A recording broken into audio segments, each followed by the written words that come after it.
Just agenda this. All right. Let's see, is there just anyone online real quick that can verify that it's all working good? It's Michael Peterkin. Mr. Peterkin, can you hear us? Or what time is he expecting to join? But he's there. He's logged in, so. Okay. Well, I just want to make sure audio and everything is working appropriately. We tested before the meeting. So, and then we'll go ahead and call the December 21st, 2023, Columbia 911 Board of Directors meeting to order, starting at 0901. Roll call, members present. We have Shelley, Henry, Bruce, and myself. Staff, it's Mike Fletcher, Director, Mickey Nichols, CFO, Danelle Hooper, Operations Manager, Nathan Hughes, Technical Manager, Mary Jo, and Merckx. I'm just gonna finish with, we don't know about Jeremy, but if he comes in, we will document the time. Let's roll call, public comments. Any of the members of the public? No comments. The agenda, the additions or changes.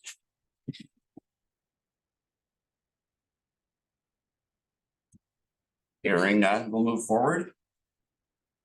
Next thing down says appointment of new advisory committee member, emergency management. Mike. Yes, and actually, I don't have his name right in front of me. It's Corey Padron.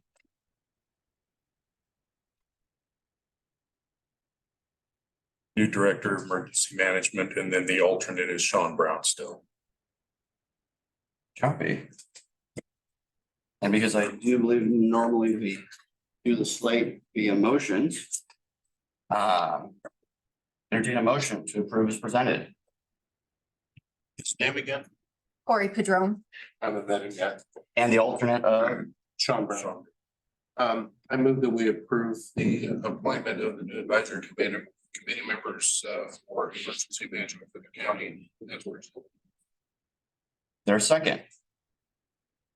Second. Been moved and seconded. Discussion.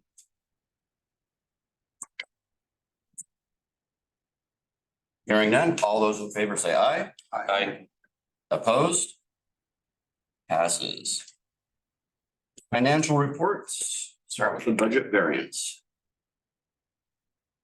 So in this meeting, we're going over both October and November.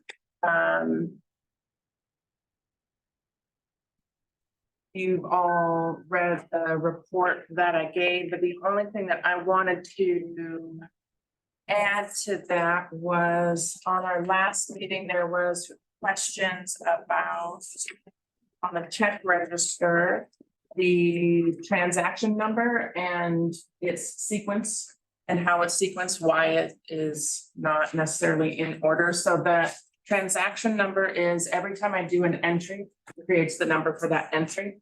So if today I was reconciling last month's bank, there are entries that I would have to make today, but would be dated for last month's bank statement. So that number then would be a new number in like in the 600s, but I'm putting it in last month where we're like in the 400s or however that works out. Does that explain why those transaction numbers? A little bit by chance, is that like time and date driven, do you know? Yes. As a timestamp to help for documentation, which unfortunately does great for documenting when stuff was put in.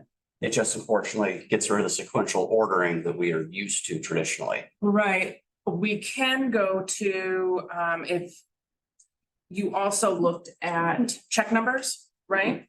And the check numbers are in order. I did go through this to see if check numbers were missing. And there are check numbers that are missing in the first report, the October report. And I have in my office, it's a Boyds and Journals entry book. You would see a check in here if I wrote the check and received it back because it was a double payment or whatever the reason might be, where I then had to go into the system, it was already created and in the system, so then I had to void it in the system, you would see that on your check register As a void. with the $0 amount.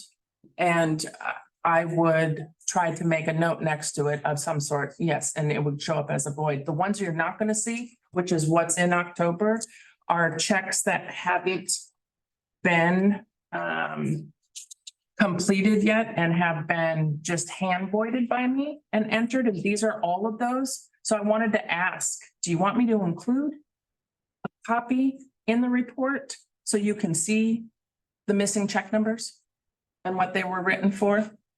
Would that be helpful? I'm not really sure that I would necessarily personally want you to go that far. I get two points for me. One, if it just says that it's voided and you're able to put a note that says why, that's great. I don't know that we need a copy of the check, but the other thing that I want to make sure of is that the practice that you're doing with the notebook and how you're doing that meets our auditor's requirements. Because that's the most important thing Yes. that our practice, you know, and again, I think that this isn't criticism in any way or any questions. It has to do that, you know, we've gone from a CFO that's been here for, you know, ages and ages, and the process that she used, what we got used to. And it's gonna be somewhat up to you to educate us on how you're doing that. But for me, it's mostly making sure that we're meeting the auditor standards and Yes. things that we need to have for. Which is why I created the book to have all of that information, because the auditor is gonna ask for it, so. What happens all in if the one place. building burns down and that book is burned up? I mean, electronically, how are we backing that up? I, in the past, have always scanned all these documents and kept them electronically. I have not done that for this new position, but it's easy to do. Just saying, And it's a great we should idea. have just a layer over Yep. that. Just to make sure that, you know, not questioning your process, just making sure It's a that great we idea. know how it is, and then when the end of the year comes, that we can. Okay. So these checks are not in this list, in the check register list, because they didn't go through the full process. They were voided by me prior to even getting entered into the system.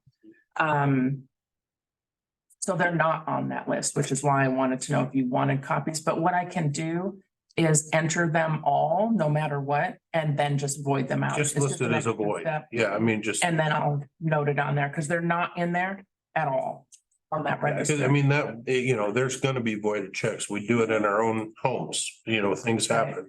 But. You know, the numbers should go from 1 to 10. Okay, I will make sure that that happens. I mean, that's just me. I don't know if you guys have any. I agree. I was going to defer to Bruce and Shelley first.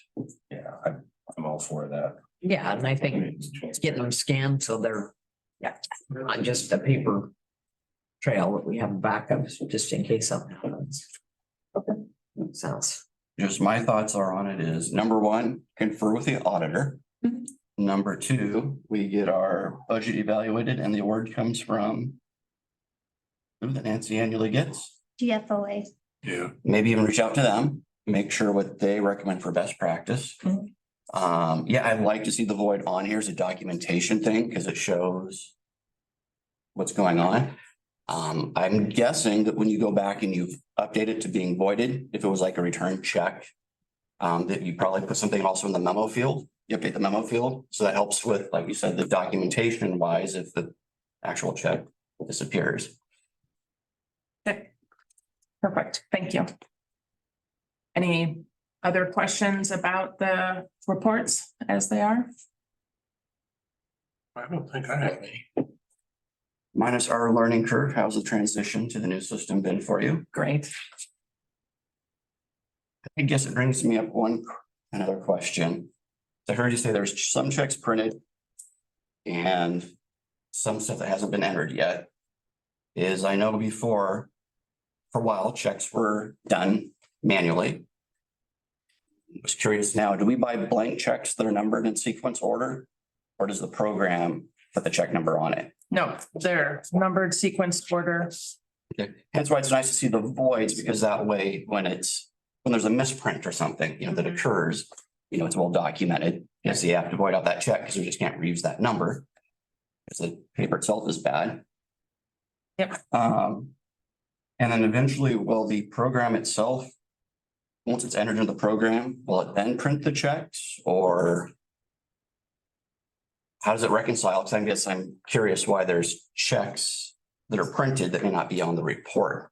So for an example, this particular check was a handwritten check to Pacific Athletic Club for one of our dispatchers who wanted to do the membership.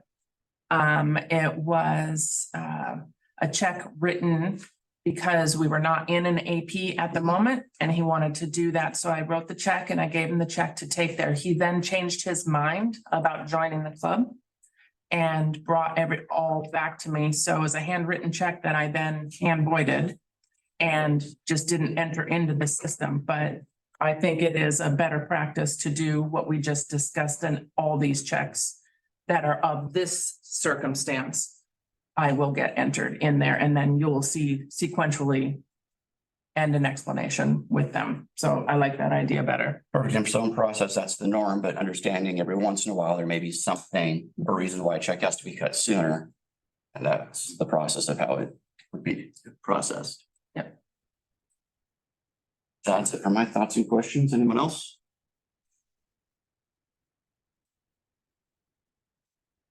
Did we get a motion yet to approve the November and October variance report as presented? Mr. Chair, I move that we approve the budget variance reports for both months now that we've had some time to get educated a little more on. Is there a second? I'll second. All right, so moved and seconded to approve the budget variance reports for October, November as presented. Or any additional discussion? Hearing none, all those in favor say aye. Aye. Opposed? Passes.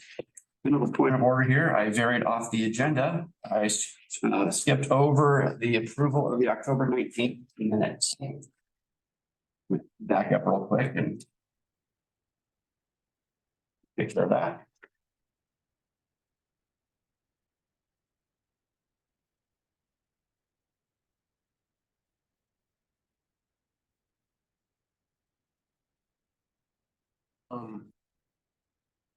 Yeah, but I know that's necessary. Mr. Chair, I move we approve those as presented. If there was one, sorry.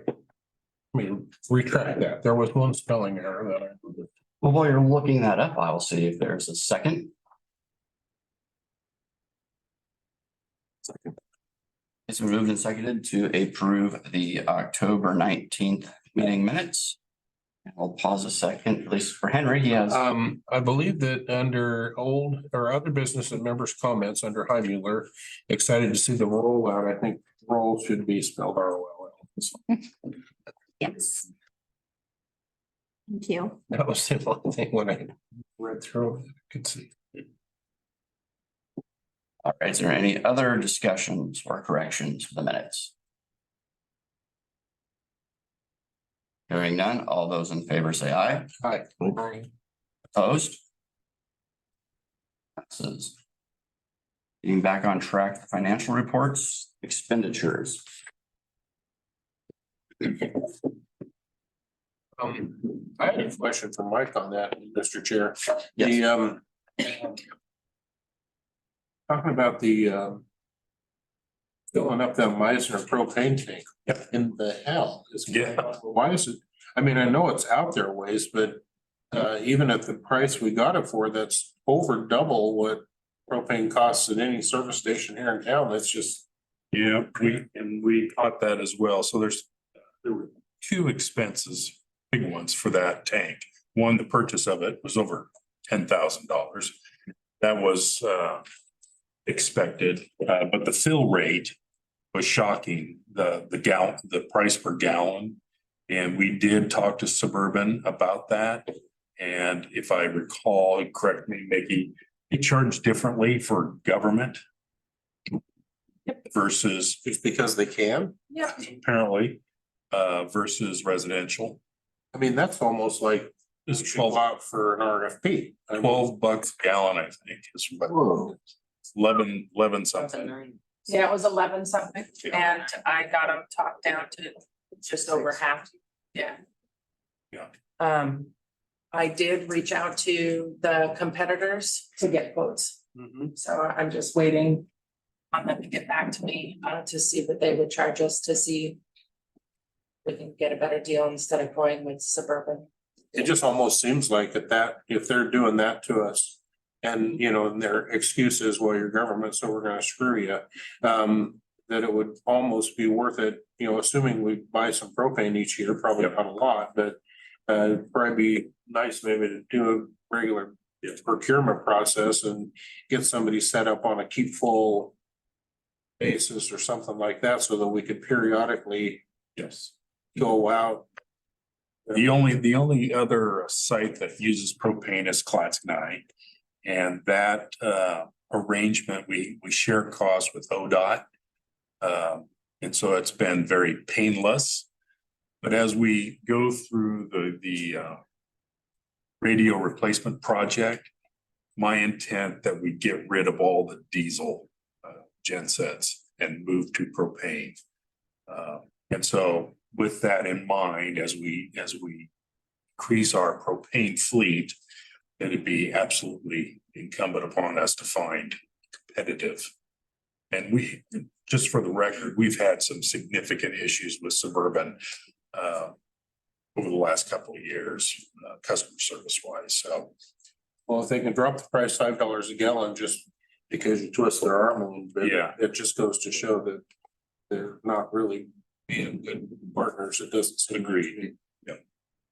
What's So we have started that process. Well, thank you. Mr. Any- Chair, I move that we approve the check register expenditures for both October and I'm not gonna read through that. 3 different months, as presented in both cases. Is there a second? Moved and seconded to approve both check registers as presented. I'm gonna have discussion dovetail on what Henry said. Knowing since I have a kid that's just moved back and is currently living in my fifth wheel for a year while going back, finishing up school to change directions. I recently had a tank installed and dealing with the propane company. And yes, I know that they charge more when you're not leasing the tank. Unfortunately, it's the way it is. But yeah, I do have a concern, same as Henry does. The only thing I would ask is when you are out getting more quotes or whichever side of the table this is going falling on. Just to find out, you know, if we had an immediate need, how readily available they would be to be able to service us. And I don't know if you've done this or not. I know on the tank that I just put in, it's nice. It has a little modular that sits on the tank on the gauge that's cellular that lets them know what the status of the tank is at any point in time to know when it has to be filled or not. And to see, you know, if that is additional option that we have versus having to send staff to go check out a gauge maybe to see, you know, how much propane's in it or whatever. That way, rather than them actually having to, you know, drive all the way to it on a regular basis, they can always look at it and if they're known that we always want it to be, you know, 3/4 or above, or even just always be full. And you cut down on some of the expenses.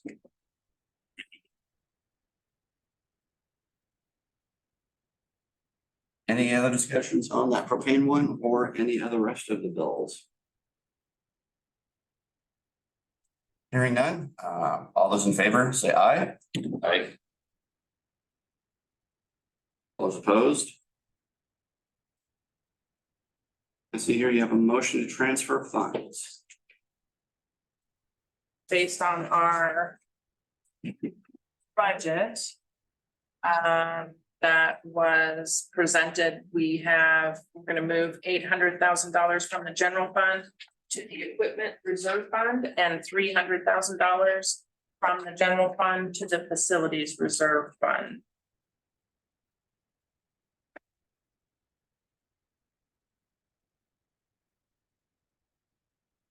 Your motion.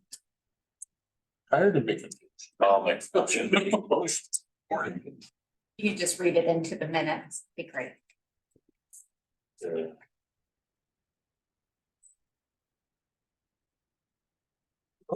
Somebody had. Bruce. That's what. Oh, there we go. Thank you, sir. Move to transfer 800,000 from the general fund to the equipment reserve fund and 300,000 from the general fund to the facilities reserve fund as appropriated in the 2023-2024 fiscal year budget. There a second? Seconded. Discussion.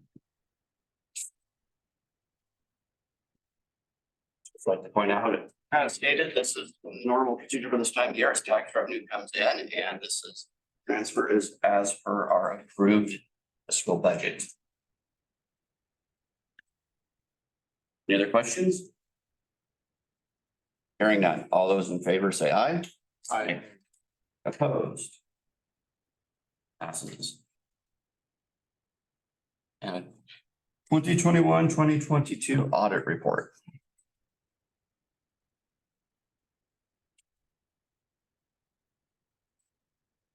It's back. We finally got it back from Polly Rogers. It looks like a good audit, clean report. We didn't have any issues that they reported on. I have already reached out with them for the upcoming audit to get that underway. Did you guys have any questions on it that I could answer? It seems as though Polly Rogers has gotten a little bit behind in doing audits for not only this agency, but others. Have you discussed, I mean, it seems like we need to get some assurance of timeliness. So there is a news letter with, I think it comes from SDAO, and people can ask questions and then get answers from a community in large. I've been following that, and one of the big subjects that has come up on that is your auditors. And everybody is having the same issue. It's not just Polly Rogers. Everybody is behind. Nobody's getting them on time. The industry itself auditing is, I mean, just like everything else, it's. Are they still also alleging that it has to do with the pandemic and personnel and not having caught up from all of that? I mean, because that's what the excuses have been, Yeah, and it's been in every industry. but I did, in reading through those, got a lot of good reports on auditors that other people are using that they've been very happy with and have had decent outcomes, even though there are still behind a little bit. It just doesn't seem as much. So I was gonna do my due diligence and go through all of that information and reach out and see where we go from there, to see if there's anything else that we can do. I was gonna dovetail on that I do believe that we have tabled until after the first of the year That's to exactly where I was. go ahead and reevaluate a lot of our services. Mhm. And so I think the questions that you asked, Henry, is very pertinent, and those will be addressed. Yep. We go through the process of looking at our contracts and who our providers are. Well, and I know that it seems like in the auditing world out there, timeliness has kind of gone off the wayside and prices have gone through the roof. Yeah. Yeah. So we're paying a whole lot more for less service out there. So, yeah, it'd probably be a good time to, and, full disclosure, Roy Rogers is a friend of mine, but, nonetheless, it's one of those things where everybody needs to be held to account, and we need to at least make sure we're getting the service that we need for our constituency. I guess the takeaway is when it comes time, as you do your research, is to maybe try to find out the timeliness or the timelines that they have for processing things. It sounds like it will be an important factor for us. Just add that as we went through the budget process last spring, the budget committee also noted that would probably be advisable to seek quotes from other auditing firms. And board's input also this past July. So I think it is time that we set up the process to seek additional bids for the work. Yeah. We'll start that. And for the record, we'd like to go ahead and timestamp that board member Hazekamp has here at 09:25. Tonight had a work emergency that came up and so. Not to put you on the spot here. We're just about ready to take action on the audit report. And didn't know if you've had a chance to view that in your packet. And before we take action, if you had any questions on it. No questions. Hot off the street. Anybody else have any other questions? Hearing none, entertain a motion.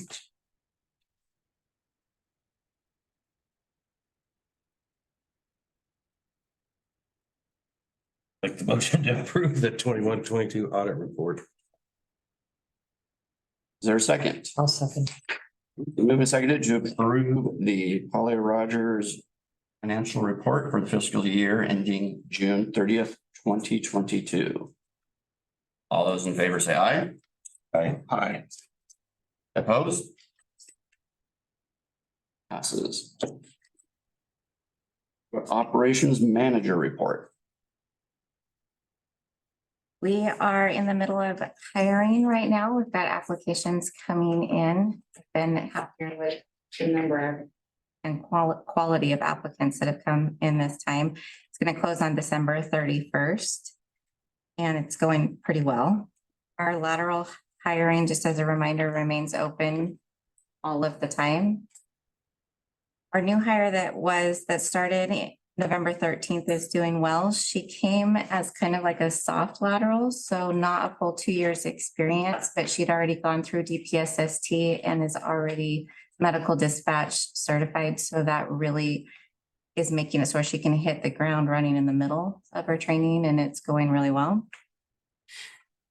Staff received training on the new phone system at the end of November and beginning of December, leading up to our cutover on December 6th. It went really well. Staff are doing really well with it and are happy with the new configuration. It's not that different than the previous one. And I'm getting comments that they're positive enhancements. And so that's really great. Two of our staff, Bree and Don Ray, went to some free OEM SEAP training, the Homeland Security Exercise and Evaluation Program. And Kirby, our training and certification coordinator, attached some information about it. Basically, it is getting us more in the participation of real life scenario, tabletop and exercises to collaborate with our partners in the area and have a bigger piece in how training is developed and acted out. And we benefit a lot by being active members in that. If you have any questions about that, you can let me know though. We are still working on the Power DMS products that we talked about at previous meetings. Going really well. The DOR, the training portion of it, is about to be in full practice. That's the daily observation reports that are electronic that are used to evaluate trainees as they move through. And it's looking amazing. I'm really, really happy with it. Two of our staff went and did a shop with a cop and they had a great time, and it's really happy that we're able to get a few people out and doing those things. And as always, each year, someone that came from the floor. I'm especially grateful for those who are away from their families and working in the middle of the night and taking care of everyone while everyone else celebrates their holidays. So I'm very proud of our staff that have stepped up and even volunteered to do more of that so that other staff could be with their families.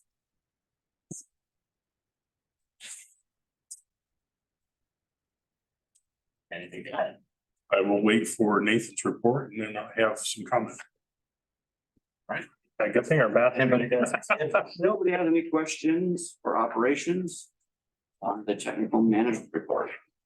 So the companies we reached out for the AV stuff forgot about us, so we pinged them and they're back on it. ODOT, they successfully upgraded their radio equipment in our back room. We are currently going out for bids for the admin phone system. Yeah, sorry. Once the fan kicked on, this end of the room, it's a little hard to hear over the fan, so you could speak up a little bit. Yeah, so we successfully upgraded ODOT's radio equipment in our back room. We're looking for bids on the admin phone system, which is very, very old. The company doesn't even exist anymore. Or at least they're bought out. And then, like Danelle said, the Vestas upgrade went very well. And then for Magix, we've done a CAD upgrade, software update. And we're still working with the mobile user group to design the new MDT. We have the new MDT layout on his computer actually, and so he's kind of working on that. And then we're gonna be meeting up with the group to come out with simplified designs, because right now we have like 50 MDT endpoints. So consolidating that into maybe like 10. That's all I got. I would add public appreciation for Merck's, Nathan and Danelle for that, our 911 phone system upgrade. That was a huge forklift project. This agency was way behind cue ball on our CPE replacement. 99% of that is based on the deficiencies of our state government and their process, but we finally did it. It was a huge undertaking. The hours that they worked way above and beyond the weekly expectation was phenomenal. And it goes to show the success of the floor is based on those three people right there. It's just really super well done. Really appreciate it. Especially Danelle. Thank you.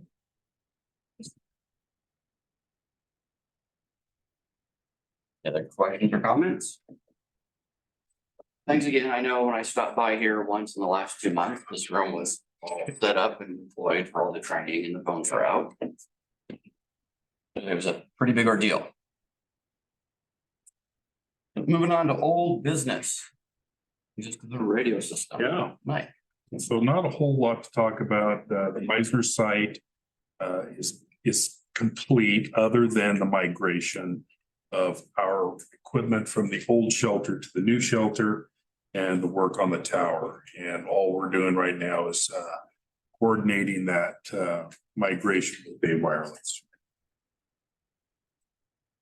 Part of this migration includes the the completion of phase 3 of the microwave upgrade. The only site that was outstanding is the Meisner site, and we waited until the new tower was up. Bay Wireless is the subcontractor that M&I hired to actually do the tower work. So when we make this migration, that will include a new microwave link up there. So it's a little bit more than what just us moving from cabinet to cabinet. So next gen radio project, nothing more to report there. We will have a conversation during executive session. CPE replacement that we just discussed, that was again great project. The PDCC resiliency study I've spoke of previously. There's no update. We meet with the vendor, the contractor in 2 weeks. Mike? Yes, sir. Acronyms, PDCC. Golden Dispatch Center Consortium. Okay. Thank you. Get used to that stuff. So I do want to report that on Monday, December 4th, that we did have a radio service disruption. There was a commercial power outage up at the Columbia Heights area of Longview. We have a site up there. It's our prime site. It does have a UPS. It does have a generator. However, there was a circuit that failed on the genset for over temp. So that precautionary action of the generator, if it senses that it's overheating, it shuts itself down. It actually wasn't. It was the sensor that was faulty. So Day Wireless found the issue. They conducted the repairs. We had no true service disruption. We failed over to backup radios, so we didn't miss any transmissions or anything, but I just want to report it.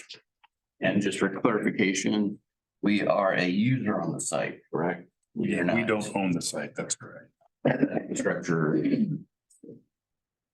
And that's all I have. Just for my CPE is what? Customer premise equipment, that is the 911 phone system. Oh, okay. Gotcha. Yeah. When did we last talk about PDCC? I was just curious. There's that study, you said there were updates on it, but one, I just wanted to make sure I was up to date on anything that was going on with that. So if it was prior to my term. It's the bidding for that contract was before you got here. The contract's in place. Portland Dispatch Center Consortium is a organization, IGA based organization. It encompasses all of the emergency communication centers in the UASC region, Portland UASC region. And so that is Clark County 911, Bowick, Clackamas, Lake Oswego, Washington County, Columbia County, AMR, Metro West, Port of Portland. And what does that all do for us? So- How do we partake in it? So that organization, we're getting a lot of acronyms. So Yeah. RDPO, Regional Disaster Preparedness Organization, which is attached to the UASC region to manage and coordinate grant funding. The PDCC was formed in 2004, just after 9/11, based on the federal mandates. And PDCC was formed to be the UASC experts for communications. Okay. So they coordinate all the CAD systems in the UASC region. We coordinate all the land mobile radio processes in the UASC region. And so that organization does a lot of grant stuff. But part of that is we ask, PDCC asks for things for us as the ECCs. And this last year, they wanted to hire a consultant to check our vulnerabilities, our resiliency as ECCs. And so they hired Mission Critical Partners and they started the process. We've done all the site walks, all of our centers. They've received just countless documents from us. And what they're supposed to be doing is meeting with us again in, I think, the 8th or the 11th of January. They give us an update, and what they're going to do is come back to us eventually by the end is give us a report of where our vulnerabilities are and how to mitigate those. And how to pay for it. So that's where grants, we go after the grants So to pay for those. exactly, vulnerabilities. once they get those reports, then we'll seek grant funding. One of our dances of this project is we as ECCs are not real transparent about our vulnerabilities for obvious reasons. And so we're getting NDAs from them. And even when we get the report, we got to figure out a way to protect that information because you don't want that stuff out there. Understood. So. Please correct me if I'm wrong. More background for people who may not be aware of it. Is because UASC federal dollars come in Correct. and that's divided into regions. And the big thing was interoperability originally when UASC Yes. came out, is so that everyone can work with each other, communicate with other things. And then as it progressed, they went on to look at security type needs. Yep. Hence, we're going to say there are some ships that go up and down to the ports Yes. along the river to go to the Yep. ports. Right. And so being part of this region allows us, when there's discussion about port security, to just kind of be represented at that table potentially for some of these funds that otherwise we would not have a chance to be present for. Yeah, there's a lot has happened federally. So there are 33, 34 UASC regions across the US. And the Portland one is somewhere in that 25, 26 number. And the federal government has repeatedly made it known that they want to reduce UASC counts. They also want to reduce, and they have, the amount of money that they provide to the UASC regions each year. And it has dramatically shrunk. Back in the beginning, even when I was started with PDCC back in 2010, we were getting, the state of Oregon, the UASC region was getting 20, 25, $30 million. And now we're down to 2 or 3 million. So the competition for those dollars is fierce. Yeah. And the PDCC acts as one of those hurdles that any agency in the US region can ask for these grant funds. And if it touches what is considered communications, it has to be vetted through PDCC. So, but sometimes, like I said, we go to US and say, we want some money for us. Understand. I'm just wondering if the group says we want to do something and there isn't grant funding for it, does it then fall to the district to pay for all these upgrades as Yes, well? yes. And so It does. do we have the opportunity to opt out if there is no grant money to pay for it and we don't have the funding to make these upgrades that everybody else is doing? So one of the tools that the 8 or 10 ECCs asked for, this is going back to 20, man, I'd have to really do some homework. But one of the things that we actually own, the PDCC owns, is our CAD to CAD enterprise service bus. And we've had that for 15 years. And in 2017, we upgraded it. And it was millions of dollars. And it's all been grant funded. And to this day, in fact, I was just before this meeting working on the Magix budget, and part of that bucket of budget for CAD is the CAD to CAD interface and the enterprise service bus, and that's still being funded through UASC. So yeah, we do benefit from a great deal. I understand your concern is just to make sure that there's unfunded mandates that. If being part of, yeah, I mean, if it's Yes. beneficial to us, but if there comes a point where the whole group says we want to buy X widget that costs a bunch of money and there's no grant funding to it, we can't afford it. Yeah. Do we have that option to opt out of it and still be part of it? Yeah, we see that happen every single year. People come with a project that they want and we go, no, we just did that 2 weeks ago. And that organization that comes to us with their ask, they either go back and self-fund it or it just goes away and they come back. I'm just saying, next year. if as the group, Yep. Multnomah County, Yep. Washington County said, we want this is what we need for our operations. And the whole group said, yeah, it's a great idea. And everybody has to buy into it. Okay, that's why I just want to make sure, clear on that. I just understood that. Great question.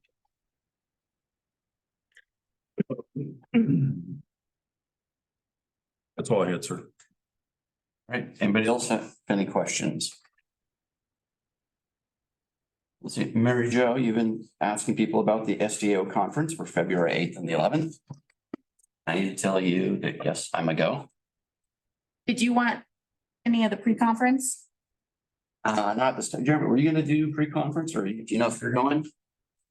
Where is it? That's, I just also saw it's registered and I don't remember seeing where. Beside- Beside. Yeah, I'll make sure I can go. February 8th and 9th, right? 8th through the 11th. Okay. And the pre-conference is additional, so I would need to know if you wanted to attend any of those. But I can show you that information after the meeting if you want. Okay, was that on the 7th? If it's on the 7th, I probably wouldn't be able to make it. I could do the 8th or the 11th. I believe the pre-conference I will have to confirm that, but I think it falls on the 8th. But I'll check. There was a session that I was interested in, but I can talk to you offline about that. Okay. All right, In and other I'll, words, for all board members, Mary Jo would like a definitive yay or nay. and actually, I appreciate that. I've heard from everybody. I just didn't know if you were interested in a pre-conference yourself. Myself, not at this time, unless I know if you wanted to, you were gonna do some of them. There was If there's one. just one of those that works with my schedule. I just gotta confirm when it exactly happens. Okay. Yeah. We'll confer after the meeting and I'll follow up with you. Okay, perfect. And Mary Jo, did you get the question for Bruce answered? I did. Okay. I did, and it involves Mickey now, so Okay. three of us will figure it out. Beautiful. Just for billing purposes is all. Which then has us moving on to the Northwest Leadership Seminar. I didn't have my flyer, but I forget, was this year that Gordon Graham's back? Yes. So I didn't know if anybody was interested in that. I can get you registered. I know, Shelley, you went last year, but I don't know if it's something you want to repeat again. A little bit different, some different people, but some, I'm planning on it. okay. I thought I already answered. It's I have it in my possible I- calendar, so Okay, all right. Anybody else interested in the I mean, not the pre-conference, the Northwest Leadership? Is that sent out via email, that stuff? Or It was in our board packet, I think last month, but I have all that information. If you want to meet up after, we can confirm or, I'll follow up with you after the meeting. okay, Yeah, Have you done any of Gordon Graham stuff before? Have you heard? yeah, I have. I was guessing so.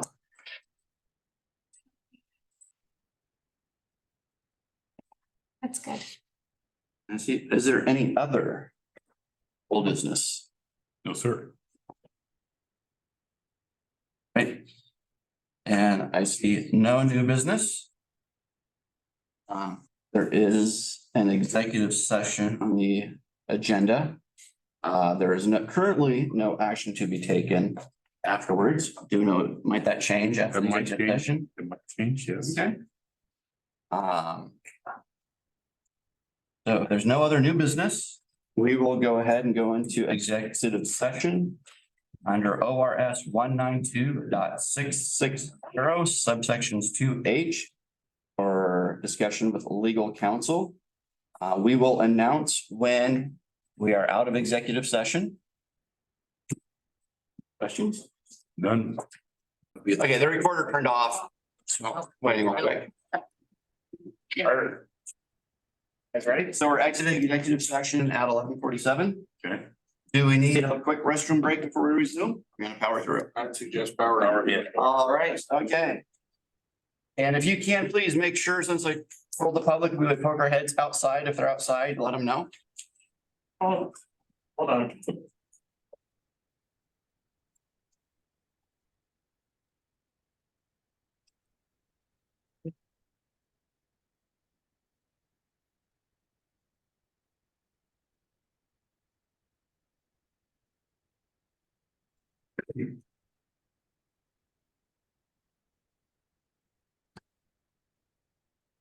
Okay, this recording. Yes, it is. All While right. we're waiting, I just want to tell everyone there, happy holidays. Enjoy all of the holidays coming up. Thank you, Michael. Thank you. you too. Yeah. Back at you. Tyler, were you aware, was anyone else outside or waiting that you're aware of? Not that I know of. Perfect, okay. Then we will go ahead and resume normal session here at 11:49. And that leads us back to, is there any new business? New business or overall? Or any business? Business need to take action. Correct. Motions needed.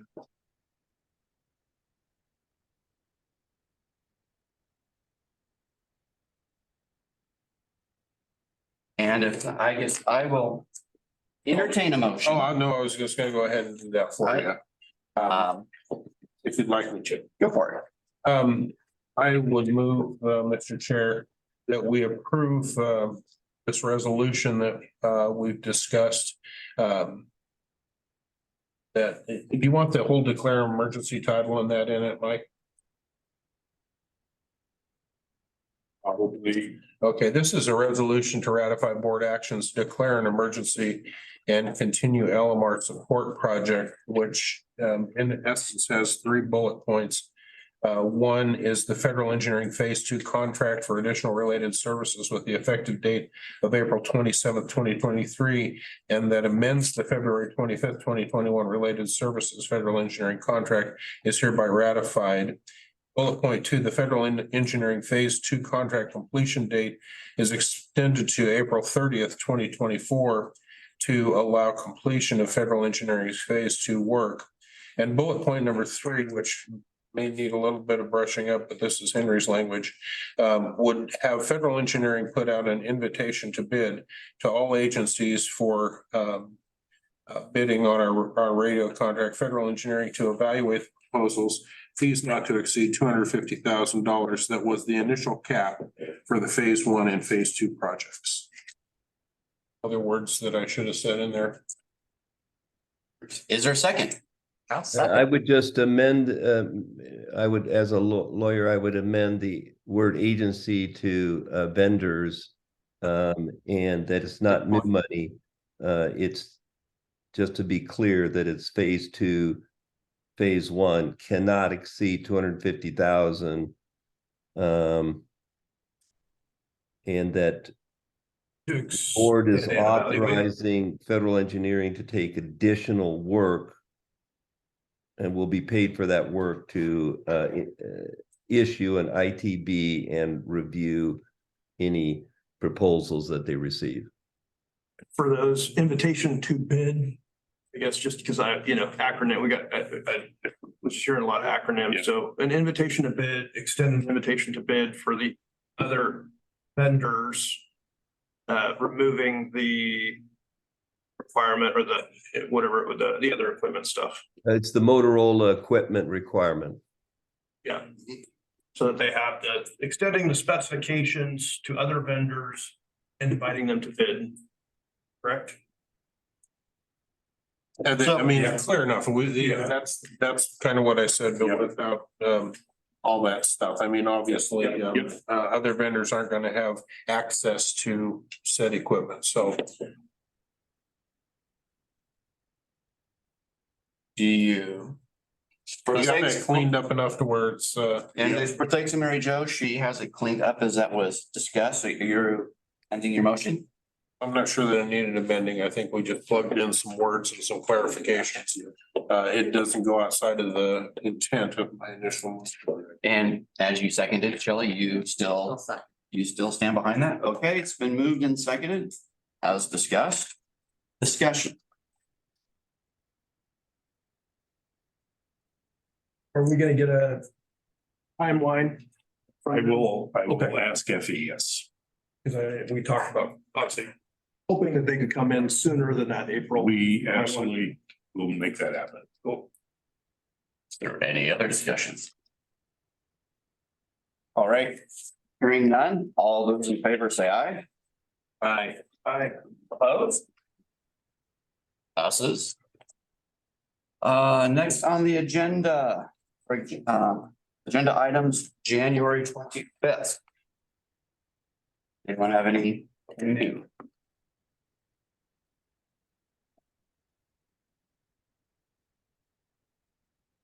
Hearing none. That's in regards to the date for. For next board meeting. Yep, and how about the date also? Any known conflicts? I will possibly be out of town that day.